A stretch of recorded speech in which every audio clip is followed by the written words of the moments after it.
Race doesn't limit you from anything. It's all about I feel identity. like they learn about race from, I teach them What even inspires race, about who you are with somebody else that looks like you. And love who you are. To love themselves. Identity. This is In My Skin, a podcast about race and childhood. I'm Adam Flango.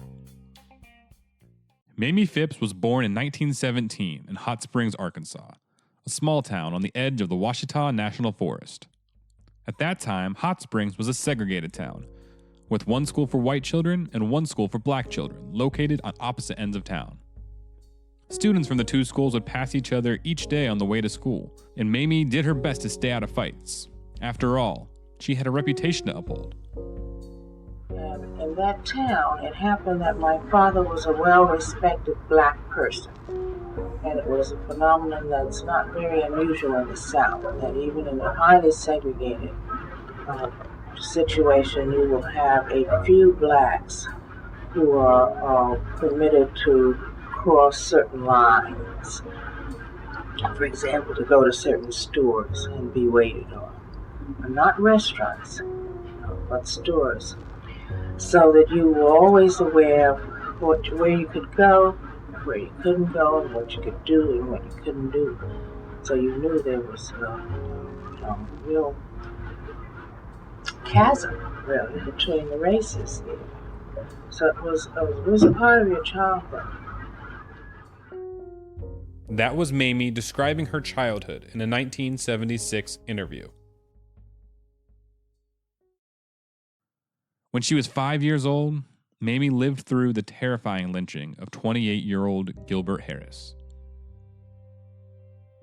And the first we heard of it, people came running from uptown, as we call it, to say that there was a mob coming into the city. So the whole neighborhood where we were knew that this mob was coming. We didn't know what they were doing or that they had this black man whom they had gotten out of the penitentiary at Little Rock. And they brought him into Hot Springs, and we understand they dragged him up and down the main street, before they took him outside of the city to lynch him. And we never really witnessed any of it, but it was a very chilling thing. I mean, I'll never forget it.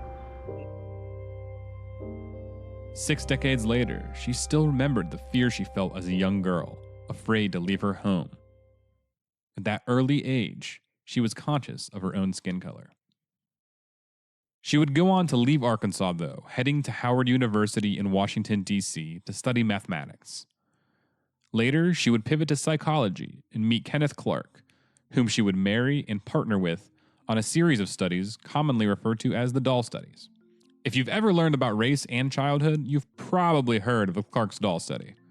It's the one that found white children and black children showed bias against black dolls. That study, published in 1947, would go on to be cited in the landmark desegregation case Brown v. Board of Education and serve as a foundational text for studies about race and childhood in the United States. But what the study also did was confirm something that some people, even today, some 70 years later, have a difficult time believing. Children see skin color. They may not be able to understand the complexities of race, but they do see color. Studies have shown that infants as young as 3 months old, yes, 3 months, can recognize skin color differences. So that colorblind lesson you might have been taught as a kid doesn't fly anymore. Now, that doesn't mean talking about race is easy. It can be an uncomfortable subject, particularly for white people like me. But in order for the conversations to begin to feel normal and productive, they first need to happen and happen regularly. That's why In My Skin exists.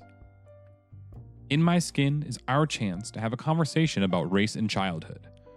We'll talk to scholars who carry on the work of Mamie and Kenneth Clark, parents of young children, and teachers in the classroom. We'll talk to people of different races and learn about how their own formative experiences with race inform their lives today. But each episode will share one constant. We hope to learn more about children and race.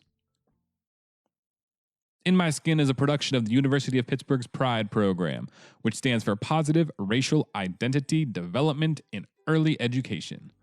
P.R.I.D.E is part of Pitt's Office of Child Development. The show is produced by me, Adam Flango, with help from P.R.I.D.E Director Dr. Aisha White and Director of Engagement Medina Jackson. Music in this episode is by Blue Dot Sessions. Special thanks to Columbia University for documenting their conversation with Mamie Clark in 1976. You can find a link to the interview in our show notes and on our website, racepride.pitt.edu. Subscribe to In My Skin on Apple Podcasts, Stitcher, or wherever you get your podcasts. And you can find every episode at racepride.pitt.edu.